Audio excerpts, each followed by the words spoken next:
Welcome to Inspired by Design, the podcast where we explore the tools, stories, and insights to help you rediscover your authentic self and navigate life with less resistance. I'm Katie Rupert, a former hustle and grind overachiever on a thrilling and messy journey. I'd love to share what I'm learning and help others in self-discovery using human design. So, if you're seeking a way to move forward, let me be your weekly mindset coach and share stories to inspire you to action towards your unique purpose without the force or burnout. Thank you so much for being here today. I am excited to welcome you, and we have an amazing conversation for you. Today, we're going to be talking to Matt Dickson. He's also known as the Hypnotic Yogi.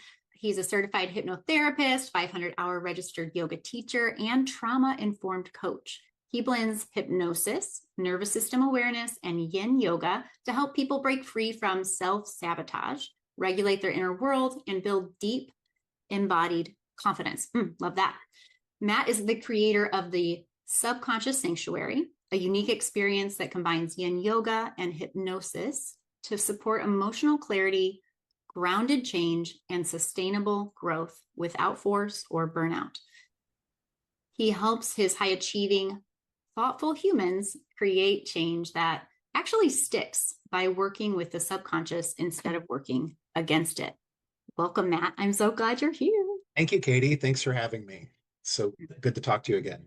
Yes. And thank you for saying yes. In this podcast, we look through everything with the lens of human design. And so I want to introduce you also to our listeners as a generator. So in human design, there's 4 types, 4 different auras to get energy. And a generator's aura gets energy by doing things that they love and that they're passionate about. It's the full-bodied yes. If it's not a hell yes, then it is a no, or a no for now sometimes. But basically, you're going to get energy when you do things that you love. And your burnout's going to come when you do things you're supposed to do or have to do or feel obligated to do. When you feel like you're in prison, the energy just seeps out so quickly that you're going to need a nap. So you also have an emotional authority, which means that there's not really clarity in the now when it comes to your energy being committed later in the day or later in life. So you want to sleep on decisions, make everybody wait for you. You can be like, heck yes, I think I want to say yes.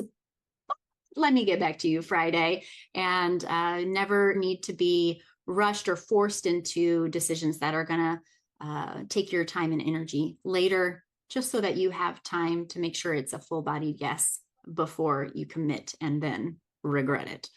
Also, it is highly likely, we don't know the exact time, but it is highly likely that we share a personality profile where we are meant to problem solve and help the collective world solve big problems on big levels. And so I saw you speak today, and being able to communicate and teach people how to solve problems or how to solve their own problems in the case of a 5-2, which we think that you might be. And then a 2 carries the energy of just the natural, but also needing a lot of alone time and time to recharge without being around people. And so a lot of times, if this is your number, it's going to be, I'm the Tigger, and I'm going to go have fun and meet everyone. And I also carry the energy of Eeyore that's like, oh, I'm going home. So if that sounds like you, we probably got it. But either way, as a generator, hopefully this conversation will light you up and give you some energy for the rest of the night. So does that sound accurate for you? Sounds really accurate. Yeah. Cool. Many times I'll refer to myself as an introvert. And many times people will question that because, it's the either or thinking. You're either introverted or extroverted, and it's not, right? That was the reason that I started networking, was because I would be somewhere like at a coffee shop where I could actually be talking to somebody and they could say something to me like, geez, if only there was something I could do about, biting my nails. I just bite my nails all the time. I hear hypnosis works. I just wonder if that works. I don't know. They don't know that I'm a hypnotist, and sometimes I would just sit there and I would be like, I just don't want to get it. I don't want to do it. I just didn't want to. So knowing that's not how you do business, I just started networking because it's very uncomfortable to go into a big room of usually very extroverted people and give your elevator pitch and all that stuff. anyway, yeah, the long and short of it is I consider myself an introvert, and many times I'm very extrovert because I won't turn down a invitation to speak. Mm-hmm. Yeah, I love it. Thanks for speaking to that too. Yeah. And I think a lot of people can relate to it as well. But kudos for getting into networking, especially because we got to meet Thanks. again. I love that. Yeah, yeah, yeah, yeah. Now, one of my favorite things hearing you speak today at the Chamber of Commerce through the O'Fallon chapter today, I laughed out loud way louder than everyone else. And I just felt like I was just right there, like, oh my gosh, I love everything you're saying so much. And my favorite part was how many times you made me laugh. And then right before we started recording, you were like, oh, I have a joke about coaching. So Yeah. I wanted that to be fresh and live for the podcast. So Okay. hit me Okay. with your joke and we'll lead with that. Okay. Katie, would you like to hear my toxic coaching joke? Okay. Yes, I do. Okay. I'm going to ask you a question, but you have to answer no Okay. in order for it to work. Okay. Are you ready? All right. Okay. Katie, do you think I'm attractive? No. That's a limiting belief. Oh my gosh. Everything's a limiting belief, like. Oh my gosh, it's so true. And yes. And then also, as a coach, when you ask someone like, let's find what your limiting beliefs are, like for me, Yeah. crickets, like they don't know. Oh my gosh. That's great. Thank you. Thank you so much. That was good. And yes, you caught me off guard. I'm glad I waited though. I wouldn't have Oh, yeah. left. All right. So what we've been talking about lately on Inspired by Design is navigating the new year in a fresh way. So everything with human design is a fresh approach to the way that we're brought up to make decisions or to be productive. And really, I want to show that there's more than just let's make a New Year's resolution and let's just push forward and let's try to find some energy. And if you don't, then there's something wrong with you. That is not the approach. And one of the things that really stood out to me today is you were talking about dualistic thinking. And I talk a lot about that on this podcast. It's not this or that. It's both and then what is the third choice? What is the fourth choice? What are the other options? Okay, those are two great choices. Now what is next? And you introduced this concept of sirisukham. Is this Sirisukham? sirisukham? All right. Yeah. And it's all about stability and ease. And a lot of us approach not just the new year, but a lot of our life in these extreme ways, that all or nothing thinking. And you started to speak to how that is wired into our nervous system too. So can you talk a little bit about just like the overarching way that maybe you approach the new year, or what this concept of sirisukham means to you and how you Yeah. Yeah. Yeah.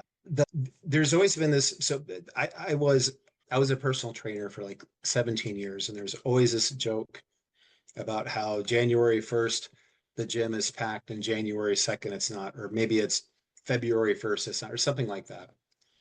And there's no doubt that like the gym is packed in January. That's just how that goes. But the thing is like I also noticed that like people, they would start with great intentions and they would make all of these goals and these New Year's resolutions, like I'm going to do this year and this year, and they get so excited about it. But when the excitement wears off, and then they trip up, and then they say, "Well, I'm all or nothing. I go big or go home, and if I can't, then I'm just not doing it. I'll just wait till next year." And it's not unlike when I used to watch the Roadrunner and Coyote. I would think like, well, that's a good idea you got from Acme. Try it again. Something, you know what I'm saying? Like you get all these amazing ideas to catch the Roadrunner, and then they would fail once and he would just ditch it and find another one. never thought about that. Good point. Yeah. Yeah. And I would always think like, well, then, I'd tell my clients or I would tell whomever, like, well, then just restart. Well, no, it's not the point. It's not New Year's. And then, or there would be like this year, January 1st fell on a Thursday. So God forbid it falls on a Friday, or it falls on a Saturday, and people like, Oh, normally after a night of going out to see this really special thing at the Fox or whatever, and we do this big party with the family, that we like to make a lasagna the next day and watch TV. And but no, not me. It's January 1st. So I'm going to get up at 4 and I'm going to listen to my audiobook and I'm going to write my goals down and all this stuff. And then 4 o'clock comes along and then they're hungover and they don't get up. Like I failed, you know. The So year is why not? ruined. It's ruined. Yeah. And then as far as I'm concerned, January 1st doesn't start until the first Monday in January. And because I'm on a bender of eating, of enjoying myself, or of non-judgment anyway, from like Thanksgiving, the Tuesday of the Thanksgiving week until the holidays are officially over, because the holidays really are a special time. There's no reason not to move the date, because New Year's resolutions are a social construct. You know, we as humans decided that for some reason. And my entire life, because I was born in September and school starts in September, the year begins in September for me, as far as I'm concerned, because that's when I was born and that's when I'm starting something new, which is school. And then when January 1st would come along and people would say like, oh, it's the fresh start of a new year, I'm going to make a fresh start. I think, wow, the year's like halfway over. Like, why Right. now? You know what I mean? And it just never landed with me. So rather than put yourself in that box, do something else. Maybe it starts in February. Maybe it starts on the first Monday, and maybe it doesn't start at all. Maybe, you know, there's people who are like, well, I didn't come up with anything. And now it's New Year's Day and I don't know what I'm going to do. So maybe next year. Oh, just nobody's checking your homework. Right. So that's how I look at it. That's just all or nothing thinking, Mm-hmm. you know, and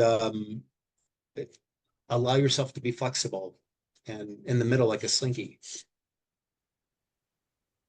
Love that. I think, see, I'm already grabbing my notes. I took notes today at your talk and I'm like, oh yeah, Oh, cool. I remember that. This is so flattering. Good, good. Well, I think today, really, what you're saying here is like you get to give yourself permission to change your mind at any time, Yes. for reason, but also to start again. And it's easy to say, but sometimes people have a hard time letting go of that social construct, right? They think, well, I'm not as good as I would have been if I would have started on January 1st and done it every single day. And one of the things that I'm sure my listeners get annoyed with, because I say it all the time, like, let's redefine consistency. Like, let's redefine consistency. Yeah. If we know what our core values are, if we know what the homeostasis in our bodies is like, if we know what we're aiming for in the big picture, and we're always coming back to that, we notice when we get too far gone or we get we're not feeling good anymore, and we come back to our core purpose values, what we want to be quote unquote consistent with, then that can be consistency. I always come back to what really matters. Yes. So gosh, I'm not sure if I want to jump right into hypnosis, but I think Your show.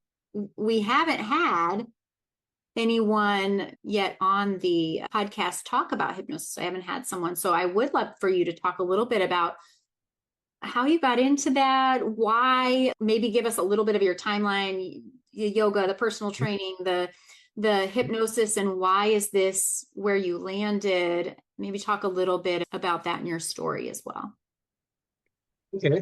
Okay. Yeah. The first thing I noticed in yoga that it benefited me was, of course, the mobility and flexibility and things like that.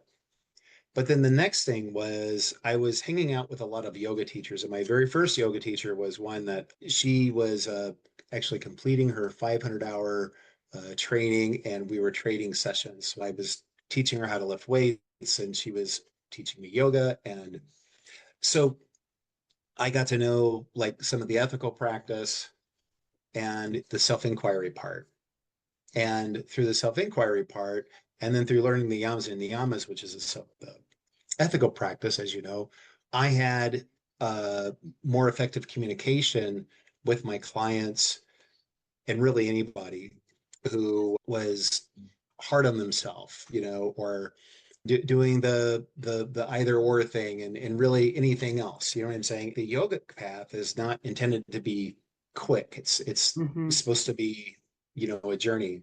But what I didn't know was so much of it is conversational. Mm-hmm. And so my dad was a car dealer, and one of my first jobs was selling cars for him after school, which, I mean, that's nowhere for a 16, 17-year-old, child, let me tell you. But anyway, there's these things in hypnosis and NLP, neuro linguistic programming, that they're referred to as like language patterns and things like that. Conversational hypnosis, as it's called. Sometimes it's called covert hypnosis, which sounds very mysterious. There's something called sleight of mouth, which is kind of all implies that it's secretive. Well, essentially what it is it's sales. Mm-hmm. And these language patterns are like closing questions, Wow. and they're how to overcome objections and things like that. And my dad just talked that way. Mm.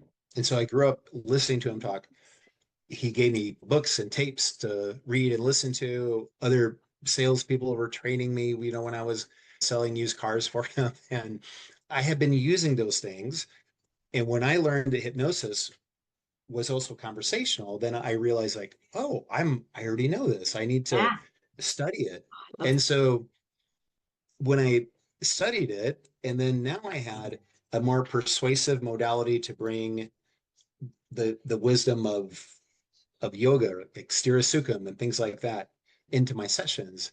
And when I saw that it was just so effective, and it was just so cool, and I just loved it. I absolutely loved it. So when I found that I was no longer thinking about workouts, I was thinking about subconscious work. And then I decided to make the change to go full time into being a professional hypnotist. Yeah. But it was all when once I learned that it was also conversational, other than like what you might see in the movies or like in a stage show. Yeah. Mm. Yeah, I like that. And I love that you bridged the gap between like sales and hypnosis being like ultimately the same thing. I have those little epiphanies all the time. I was studying yoga, and the philosophy is like, oh, this is the same thing as that. And oh, I already, Yeah. you're just saying it a different way. And to Yes. that point, it's like everybody needs their backpack or their tool belt, right? They need their tool belt of all the modalities that speak to them, that they feel like work for them. But it's not this tool is best or that tool. It's let's experiment, let's explore until we find the one Yes. that really is our thing. And for me, like when I human design and yoga and Reiki and breath work, these are all things that are in my tool belts, or tool, yeah, tool belts, good. And when you were sharing that, I was like, oh my gosh, I have the sales one too, right? Like that's what my first Yes. job was. And Mhm. it's not that I'm salesy, and that's the whole point. When you're a salesperson, it's not about you and you being salesy. It's about like that person, what they need, and which one of these tools is best for them. And Yeah. I know that hypnosis is a lot of subconscious work, and since part of the thing that we're giving permission for people to make their own rules for this year, maybe a softer approach, maybe a more kind, maybe a gentler, maybe a more self-care route when it comes Yes. to still meeting goals, still having a life that they're creating themselves and thriving in. I think of people and their willpower. We think, oh my gosh, I have to push through this. I have to just do it, right? But hypnosis really Yep. offers a very cool, easier to change than you'd think, since you work Yeah. with subconscious programming or reprogramming in the nervous Mhm. system. Why do you think willpower alone fails so many people? And like, what's going on there? Even if they really, really want to change, sometimes they fail. And then you offer this other approach. Well, that's a great question.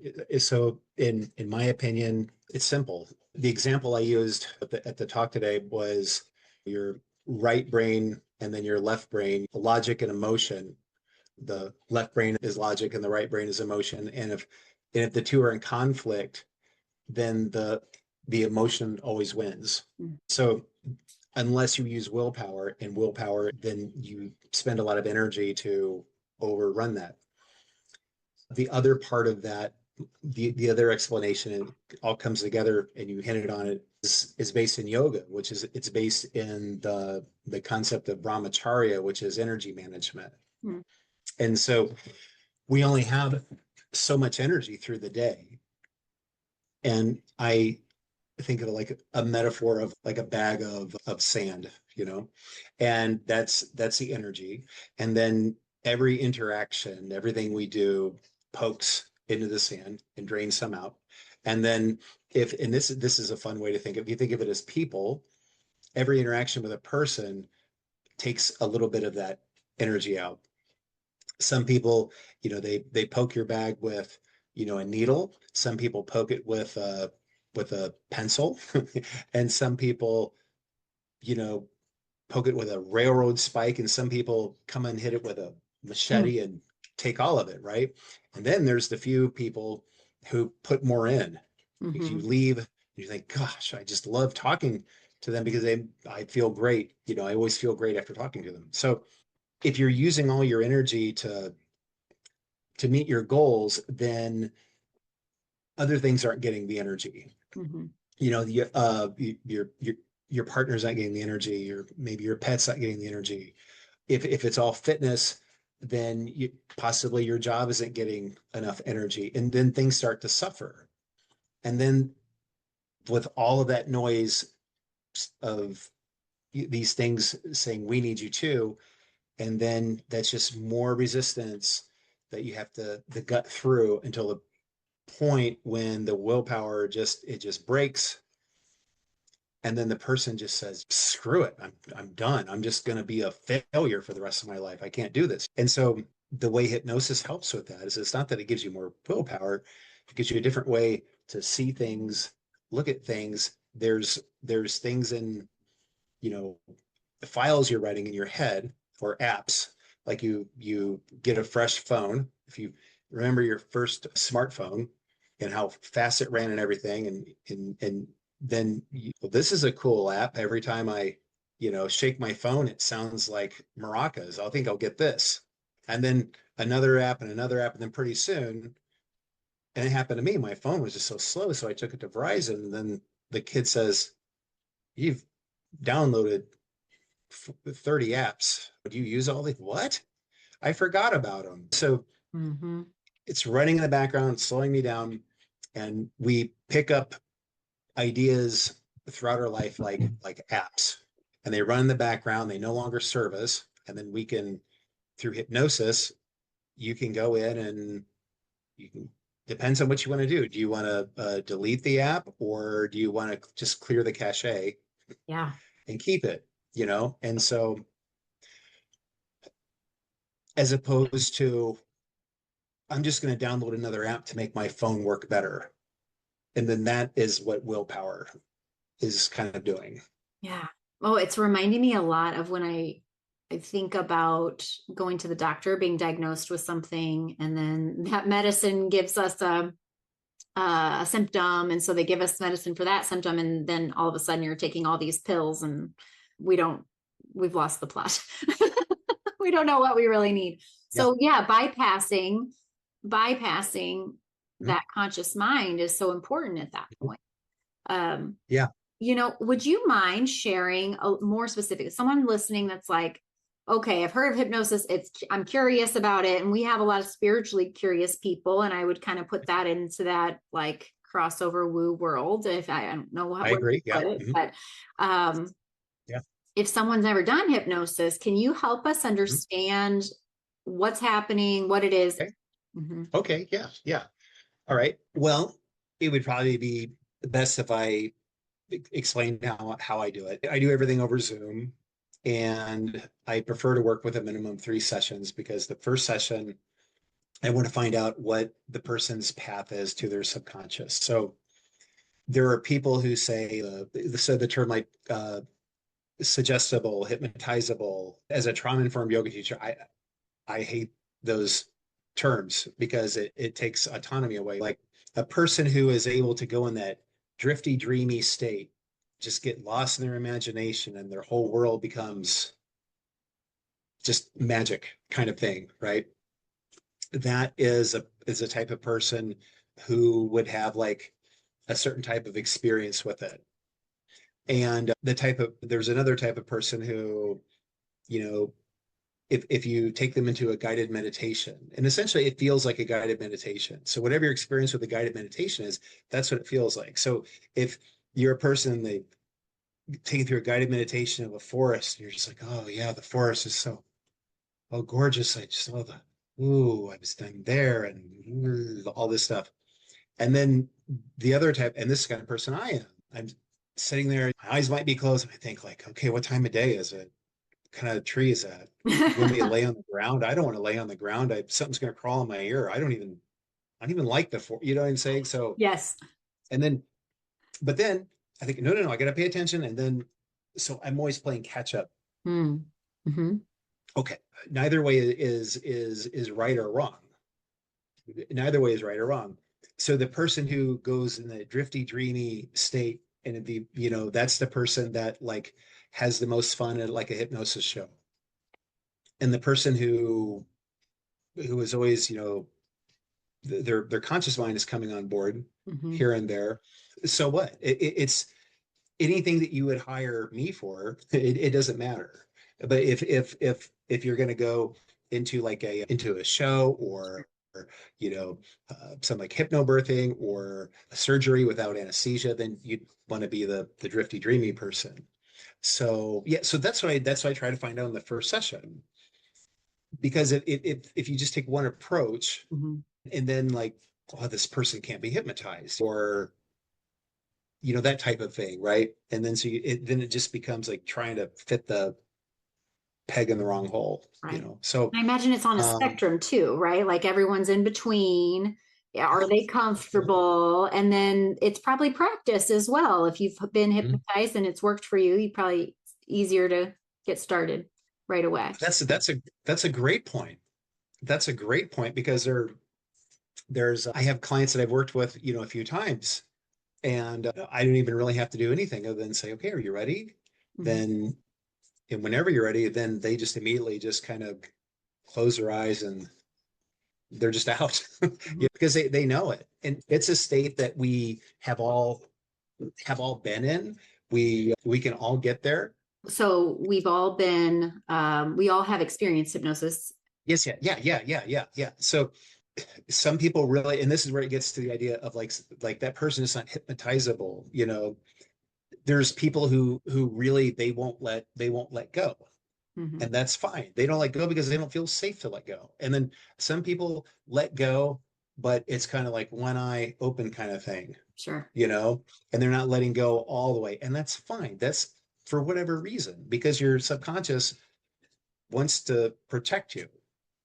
Everybody can get into that dreamy state. So like if you're listening and you don't think you've ever done that before, then maybe I would ask, like, have you ever been just lost in conversation with a friend, or maybe not even a friend, maybe somebody, like, have you ever been a celebrity and they're talking to you and they're paying attention to what you're saying, and then you're just like, oh, and then you're just hanging on their every word, and then all of a sudden someone's like, hey, snaps you out of it. We leave the rock alone. We got to go, and so like, oh, I just met the rock, that is a state of hypnosis, being in just wrapped up in like a concert, and the lights and the sound and all of it, that is, and just kind of being just transfixed in it, that is hypnosis. Being lost in the book. Are you talking about flow state too? Is that a form of hypnosis? Yes. Yeah. Yes. Okay. It's, yeah. Yeah. Neat. Never thought of that. Yeah. It's essentially what it is. It's flow state. It's in the zone. The easiest person I've ever worked with was a sniper who, when I described hypnosis, he said, yes, sir, that's exactly what you do when you're a sniper, you blah, blah, blah. And I just said, oh, okay, well, just find that state. And he just went out. Wow. It's just like that. Yeah. So Everybody, it is, yeah, to the point of like, if you practice going into trance, you can go there easily. Mhm. Yeah. But you just have to be willing to change. So by the time someone hires me and has paid me, then they're mostly there. Right. And so you have your Yeah. first session. And what, like, Mhm. how do you progress then? Do you have a certain thing you always do on the session 2 and 3? The second and third session is just going into the work. Sometimes it's like change can happen very, very fast, Mhm. and if it happens really fast and the person just feels like, whoa, that's, and you can tell like they're like, this is solved. We have all this time left, then if something like that happens, we might work on something else, or just put the remaining session or sessions on the shelf until something else they want to work on comes later. I'm not in the habit of creating something to fix it, that type of thing. But it's just going in and making the change. If a so like my stop smoking protocol is up to 4 sessions. It conceivably can be done in 30 seconds because that's many people. If you've ever heard someone say, I just put him down, never picked him up again. That's something that just happens instantly, and they don't know why it happened. But if someone knows they have up to 4 sessions, many times they'll take up to 4 sessions. Mhm. Yeah. Oh, that's a wow. Yes, I could see Mhm. that. Yeah. Our And brains the are way, so smart. Our brains are so smart. yeah, Maybe they don't yeah, need all that. We overthink it or make it harder yeah, than it needs to be. absolutely. Yeah. Absolutely. Yeah. And the approach I usually take with smoking is I usually like, if it's a 4 session process, I would like for them to take the whole process if Mhm. they want to. Yeah. Some people are so ready that the second they Venmo me, they're done, you know. Yes, Um, I could see that. mhm. Like it's just like I've made a decision can be done in a moment. I see that all the time in coaching. Yes, Hmm. absolutely. Absolutely. Oh. And so with like my yoga training, I want them to be present and observe. And I'll usually say something, and don't change anything for the first day or two. Smoke is normal. But just, be present as you're doing it. And then ask yourself, find out where you're feeling in the body and that type of thing. But that's something that they never do when they pick up a cigarette. And then some will find that they're just smoking less, and then they realize, oh, I'm just doing this because, and then they don't anymore. What you're tapping into, I'm getting really excited about Oh, because, okay. like, what you're talking about is the change itself, the habit, the Mhm. problem, whatever it is that people are coming to see you for. That's not actually like that part could be the easy part, but what I love your well-rounded approach being a yogi and also we're going to need to talk about your sanctuary and the combining of the two, but the thing that I'm starting to have click here for me is it's not the change itself, like of course we need to address that, but really you are providing people with tools to help them out as life happens, to Yeah, come yeah. back to the present moment maybe, but also you're training yourself not to go back and do the easy change back. Am I, how would you say that? Would, Yeah. would you say that's about accurate? Um, yeah, yeah. It's so you're saying something about being present. The subconscious has us do everything like on autopilot. Yeah. It's the reason that, we blink our eyes, we breathe, we chew. It's the reason we don't bite our tongue off when we chew. It's the reason we don't stab our face with a fork when we eat. It's just those things are on autopilot, and they're comfortable in their habits no matter what they are.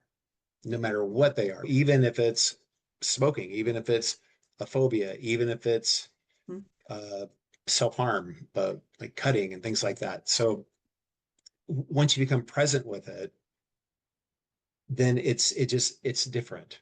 Mm-hmm. It it just it lands a little bit different. And if a person has, by the time they come to me, they're usually at their wits' end. That they've tried everything else. the hypnotist is always like the last resort. Sure. And so there's a big part of them that is so ready to change. They just don't really, they think it needs to be hard. They think they need to sweat for it. They think Right. I got to bleed for it, that type of thing. Yeah. It doesn't necessarily have to be that way. What if it was easy? What if it could Exactly. just be easy? Exactly. Exactly. Hmm. Exactly. As I was saying today, like humming or breathing through your left nostril is really calming. It's a very fast way to regulate your nervous system and everything else from yoga, right? But many people don't want it to be that easy. Hmm. It can't be. I have to take a breathing course. I have to go sit in a corner and in lotus no, you just literally, you have to exhale longer than you inhale, Mm-hmm. and then acknowledge when you feel some movement to your subconscious or to yourself, or if you're a spiritual person, to your spirit guides, to whatever is there. Mm-hmm. Acknowledge, like, I feel this is happening, this is working, let's keep doing that, that type of thing. Yeah. And you can also learn all of the different protocols and put on a gown and go somewhere and do that. There's that as well. Mm-hmm. But if you're at a networking event and you're going to a panic attack because you're about to do your elevator pitch, then you can't do that. You have to do something in the moment. It's just breathing and humming will get you there. Yeah. I loved those just super practical tools when you're overwhelmed or stressed. Mm-hmm. To just take that moment to breathe and know Yeah. we're not really in a rush here, and people will wait for you if it is on display or whatever. As a coach, if you had something really, like if you said, okay, just hum. Mm-hmm.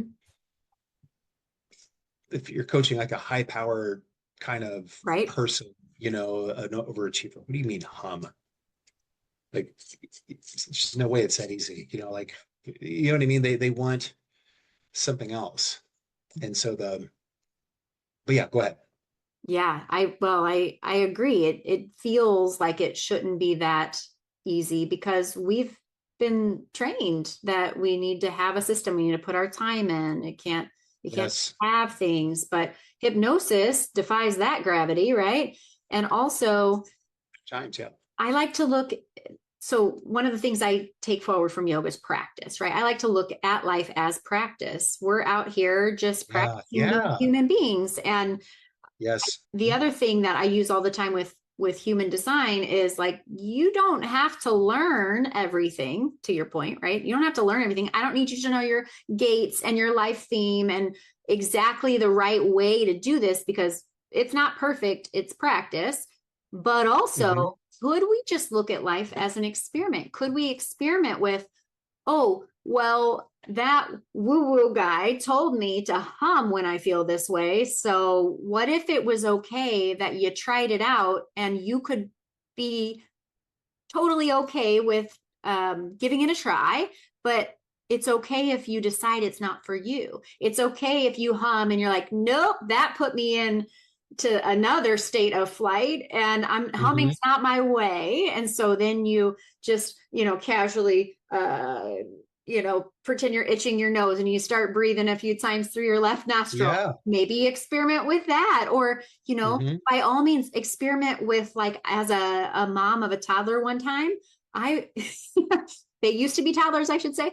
I experimented with locking the bathroom door and taking a few breaths instead of going potty, or I went to the gym and I took the kids to the play place and then I just sat on the bench in the girls' room just so I wouldn't have to hear crying. So you can experiment. Oh yeah. And just use it as Brilliant. a practice. It doesn't have to be correct. It could just be, maybe this could work. Maybe get curious about this. I don't know. When I first began with yoga, something impactful was when my yoga teacher, she kept referring to my workouts as, she'd say, your practice. And I'm like, oh, that's a cool way to look at it, and it just landed differently, Mm-hmm. and I felt it in a different way. So that alone, for me, hypnosis is persuasion. And for me, that was very persuasive, Yeah. to look at it differently. And then through that lens, I was able to see like, oh, you don't have to do it in sets or reps. Hmm. You can just do it till you get tired or till you know. So we met for a workout one time and we were just crawling and stuff, and she was calling it play, which I didn't like at the Oh, time. Okay, fine, whatever, a play. But I was like, well, how many times do I do this? She's like, just do it. Just stop asking me that question. hmm. So I'd be crawling or I'm down dogging or something, and then like, "Oh, I think I'll stop now." But then that in practice, that broke the mold, Yeah. and my fitness went in a completely different level, in a different direction. Hmm. You know, I wonder like how many people, how many moms have thought, or maybe it's common mom practice is to, check the kids in and go sit on the bench. I don't know, but that's brilliant. It's like that's thinking outside the box. And Yeah. I love yeah, how you love it. said broke the mold. I think a lot of us need to break the mold. And that's kind of what we're talking about today. Instead of doing the mold of what you've always done, starting your year, what if you just tried something different? What if we just tried something new and experimented with a fresh approach? Um, Gosh, what I do want you to talk just briefly, at least, Mhm. about this combination of yin yoga. You're clearly when you speak, yoga is in your bones. You are the Thank you. yogi. I Oh, think your name says it well. That you make sure that yoga's in there, and I love that. Like that feels like a commitment to who you are is your practice of yoga, and it just seems like anybody that meets you, they're going to hear about yoga, and it's pretty much true of me too. I just I love that you're using yin and hypnosis together and the subconscious sanctuary. Can you tell us a little about that? If you do have something that someone could like Google you and like come and try it out, tell us about that too. And I mean, maybe that is a better place for people to start. Like, oh, let me try this group hypnosis if I'm really scared to do one-on-one sessions, or maybe affordability might be a thing there. But tell us about okay. that Yeah. thing that you offer as well. This thing, sorry. Yeah. Oh, well, I will first, Katie, thank you. That means a lot to me to hear someone like you say that. Yeah, yoga is very important to me. I'm glad that comes through. Well, primarily I teach yin yoga. It's a very gentle practice. You're in one posture for a long time. And I had a private personal training client a long time ago as I was expanding my hypnosis education. She had been somebody that I had practiced on as I was learning, and I was through my training and everything. But anyway, we did a session. She said, "I want just a private yoga session." I said, "Okay." And I said, "Well, what do you have any requests for practice?" As we do as yoga teachers. And she's like, "My effing kids, I got a headache. They're driving me. Just do your magic." Hmm. I said, "Okay." So I'm taking through a yin practice, and then I saw her eyes kind of she was going into trance. And I was like, oh my gosh, she's in trance. So I just from there, as you release tension from your hips, release pain as you just putting in suggestions for releasing pain. And that was pretty much it. And at the end, she's like, "What'd you do? My headache's gone." Like I just gave a couple suggestions to release pain. Oh, that was like magic. That was amazing. So then that's how it came to be. And then I started doing focus groups based on a certain theme. And so where I would do like a workshop in the beginning, and then what I learned with like workshop that people take notes and then they throw them away. No one pays attention. All they wanted was that deep trance experience, Hmm. and I was just like struggling, like, how do I get this going? And then I did one for anxiety. That's what the yoga studio put out. It sold out. Before then, I would only have like 5 or 6 people usually. The session is essentially it's a practice. I'll talk a little bit about what hypnosis is. I'll explain yin if they've never been to a yin class before, if they've never done yoga before, I'll have to address all of that. And then we essentially it's a yin practice where I'm giving hypnotic suggestion for usually releasing stress. And I love it. I'm quite good at that. Yeah. So so Oh, like yeah, and it really went to the next level when one of my yoga teacher friends, Stacy Hess, who you might enjoy talking to actually. She's a Reiki attuned. I think she's a Reiki master by now, but I filled in. She was doing with another yoga teacher, restorative. They call it restorative Reiki, I think. So it was like, oh my gosh. Can I just stop you real fast? Keep your yeah, thoughts. Today I had dropped in, wrote down Reiki and Restore. Reiki and Restore. That's so similar. That's a class that I want to bring this year. yeah, you should do What it. It's mhm. And confirmation. so they did that a few times, and then her partner teacher was sick, and she said, "Hey, will you do this with me?" Because I went through the same Reiki training, but I never rolled with it to do Reiki sessions. And I said, "Sure." And then we're trying to figure it out, and she's like, "Then you'll give Reiki?" I go like, "I don't give Reiki. I don't really do that." Like so, I said, "I'll just teach a yin class. You give them Reiki, and I'll get them really dreamy." Mhm. That's essentially it. And she said, "Hey, let's do it." And it was incredible. It was amazing. And then I thought like, oh, I don't have to do a workshop. I don't have to teach anything. Mhm. I'll just give an experience. So that's what it is. It's Yes, I love if that. it's if it's if it's subconscious sanctuary, it's me teaching yin and having a hypnotic experience. If it's subconscious serenity, it's me and Stacy, and she does Reiki, and we do it at Jane's house Okay. in St. Charles. Perfect. Yes. So I guess it's time to kind of wrap things up. I could certainly talk to you and share all Me day. too. Yeah.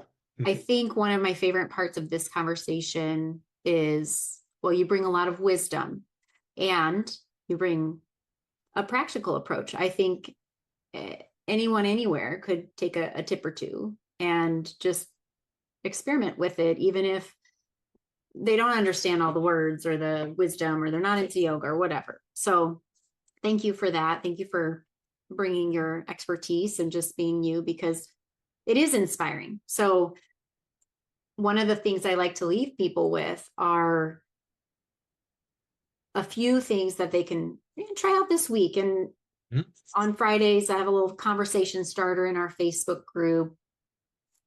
What did you think of this, or how can you use that? So for listeners that would want a non-traditional reset, um, let's say they haven't made their New Year's resolutions. Now they hear this conversation, are like, oh, okay, maybe I need to think about this differently. Maybe I want to take, Matt and Katie's advice. Can you think of a practice, or does anything come to mind as just something simple or a question or a reframe that someone could use this week to bring both the stability and the ease into their life? Like if someone is feeling all or nothing and they want to try this fresh approach to, oh, well, Yeah. maybe I'll Yeah. start with a little more ease than that. What Mhm. would you suggest to them? Yeah. The slinky metaphor that I've become known for, Mhm. I actually learned from another local yoga teacher, Angela Campbell. Okay. Tell us about the Yeah. slinky. I'm excited to hear. What she was doing a workshop on El Doa, which is a somatic kind of thing. But she was talking about the nervous system and how we're all compressed. And she said, if you're compressed and you're just all bunched up, and then if you take too big of a step out, then you know you're all over the place. And she says it's like a slinky. And she said you take the slinky out of the box and you're compressing, like I've got to fix this, and then you pull the slinky out like really far, and then it's all over the place. Or don't go from there to there, be in the middle. And then she kind of started doing this snaky move because she didn't have a slinky. She goes, be in the middle like a slinky. She said, like a sexy slinky. And then she's got her hands up like this. And so the if you think of a slinky that way, and you think of the middle, so it's compressed out of the box. If you pull it too far, it's just all over the place. sirisukham is the middle way. So operating here is stability and ease. And then if you think for a second, this is for those high achievers who think that like, I don't want to settle for the middle. I go big or I go home. That's just who I am. So that's fine. Then just move the middle. Move the middle, move the middle. And then once you move the middle and it gets all wobbly, rather than to say, oh, I knew I couldn't do this, and I'm just going to go until the wheels fall off and do that. Then say, no, just move out here a while and then come back in towards the middle. And then you've moved the middle. Like, what does that make sense? So what was resting in the beginning is now resting where you're achieving. And that the more you move the middle out, the more you're achieving, the more you're working with. So if you're thinking all or nothing, it's make or break, just think of a slinky and hold your hands out and move like you're moving a slinky between your hands. And then that'll kind of get your body involved in a little way, and that will maybe help it land, right, better. Yeah. And the fun of a slinky is when you have both ends in your hand, you're going back and forth. It's got the fun sound and it looks cool. Yeah. Like there's a lot of benefit there than just holding a slinky in your hand or always stretching it apart and it's getting discombobulated. So yeah, I really like that example. And it's a good way to reframe the all or nothing thinking for sure. It's always movement. It's always going back and forth. You don't like go and make it perfect. You just, you're kind of always movement. Yeah. Always present. He said that, exactly. Future, there's no past. We're right here, right now. And then we just keep staying there. But a lot of times we have to train or practice our thoughts coming back to the present moment and not judge ourselves or grip onto the thoughts that are in the past or in the future, or we miss the fun of the slinky. We miss the middle ground, the fun part. You brought up a good point at the talk as well, which is a big part of when I'm teaching in, I always talk about this. I can't believe I didn't think about it, but you were talking about balancing rather than balance. And you worded it in a different way than I usually do. It was like, if you're alive, you're balancing. You can't there's no such thing as perfect balance. There's no balance. There's only balancing. And anything living is imbalanced anyway. So that's good wisdom. Thank you. Okay. So that's your wisdom. As our final thought today, I always like to have you take a moment, especially as an intuitive, someone that's done a lot of self-work, just kind of take just a moment or however long you need, take a couple breaths and see, what's left unsaid here. Is there something that you started thinking about and it was there and I didn't get a chance to say it, doesn't really fit anywhere, but you're kind of feeling prompted to share. Will you take a moment, just see if there's anything left unsaid, and even if it doesn't fit, share those thoughts? Cool question. You're such a good podcast host. Oh, I'm going to leave that in there. Thank you. Yeah. Well, yeah. So this is, if for some people, affirmations aren't so effective. And for some people, they're very effective. But for those who they're not effective, it's usually because there's a conflict. If you're, affirmation is, I'm a six-figure earner, that type of thing. So I've worked with a lot of business people now, and you're not a six-figure earner. If you say that, then your subconscious or some part of you is going to argue with it. No, but you're not though. Yes, I am, but you're not. Yes, be quiet. It causes an inner turmoil. So a conflict, an argument, and that feels terrible in the body. That we can feel that in our body. And then we associate that with our goals. When we think about earning more money or whatever it is, then we start to feel icky about it. And then we're highly suggestible to anything that would take us away from that goal. Yeah. So if that's something that's happening, And you don't want to say, you pick another number of six figures to I'm almost, you don't want to say that. Just think of the word that you associate with that. Maybe it's prosperity, and just say the word prosperity. Mm-hmm. Just say prosperity, prosperity, prosperity. And say it over and over again until you feel something in your body. And if you feel like I have to choose the perfect word because you're an all or nothing thinker, and you don't, okay, then this is even better. We all know that the attitude of gratitude works wonders. And if you're a person who thinks like, I don't have anything to be thankful for because I'm not ripped and earning six figures, or then just say thank you. Say thank you over and over.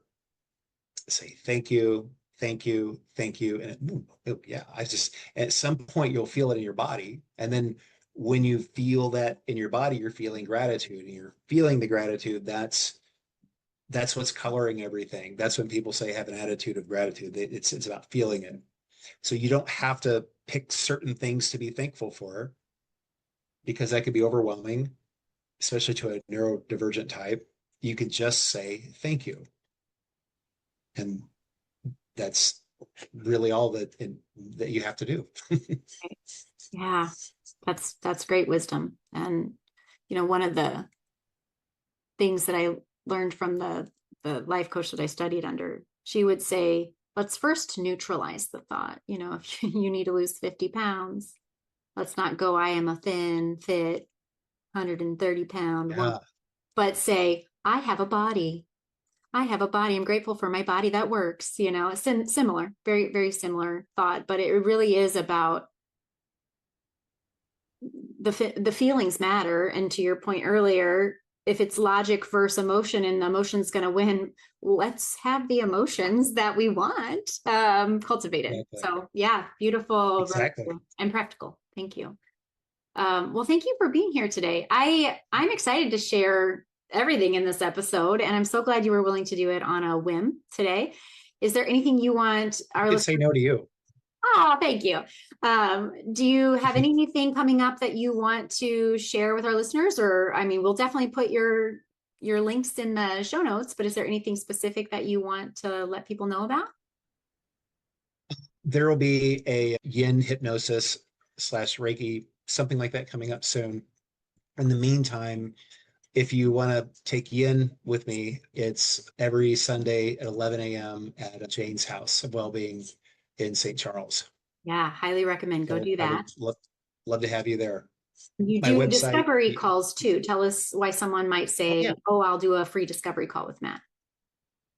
Yeah, the discovery call is for no other purpose than to explore hypnosis, formally explore it, to see if it's right for you. There's no expectation whatsoever that when you do a discovery call that you'll end up doing sessions with me. So it's not a sales pitch. It's me answering questions about hypnosis and seeing if it's something that can help you. Yeah. And if you're a person who thinks I definitely want to work with Matt, but I don't want to, but not now. I'm not quite ready. So I'm not going to schedule a discovery call. Schedule it anyway. Yeah. And it'll only bring you more clarity. And if we have to do 2 discovery calls, that's fine. Yeah. But don't avoid it because you think I'm going to expect something at the end of it, like you're getting sessions. Yeah, good. I'm glad you said it that way. And yeah, Matt's not scary. I definitely recommend doing the call since he has it offered. And what's cool is you're actually, it's very mutually beneficial. As a 5, if your profile is a 5, people see that we, because we both have that number, can help them. But sometimes these people that work with us, they need to select us or deselect us. And a lot of times that comes with a conversation first. And we would rather, I think I can speak for both of us. We would rather you have the information and know, Katie's not my person, but she's great, because that's what they'll say. Same thing for you, right? But we would rather you have that informed decision to know, is this the person that's going to help me take that next right step or not? And that's more important to me than trying to sell you on a session, because I want you to know that I'm the person that's meant to help you. And if it's not mutually, if we're not in rapport, then it's not the right choice. And I know lots of hypnotists I can refer somebody to. So Perfect. Yes. yeah. Yes. Yeah. Yeah. So, do a vibe check with Matt, and thank you again for being here. Thanks for listening to the end of this episode. I am so grateful for all of our listeners. Guys, make sure that you jump onto the Facebook group Inspired by Design with Katie Rupert. We'll have a conversation question there this weekend, and we just want to hear your thoughts. And if you do have questions about hypnosis or questions about human design, check out the Google form. And my promise to you is that whenever you ask a question on that Google form, I'll weave in those answers in future episodes. So keep using that as a resource. And until next week, I guess, goodbye for now. Thank you, Katie. Thanks for having me. It's fun. I really enjoyed it. Good. You're an excellent host. Thanks for tuning in to Inspired by Design with Katie Rupert. If today's episode sparked something in you, I'd love to hear about it. Share your takeaways, subscribe, or even leave a review to help others find the show. For more tools and insights, visit my free Facebook group. And until next time, keep embracing exactly who you are and move forward one inspired action at a time.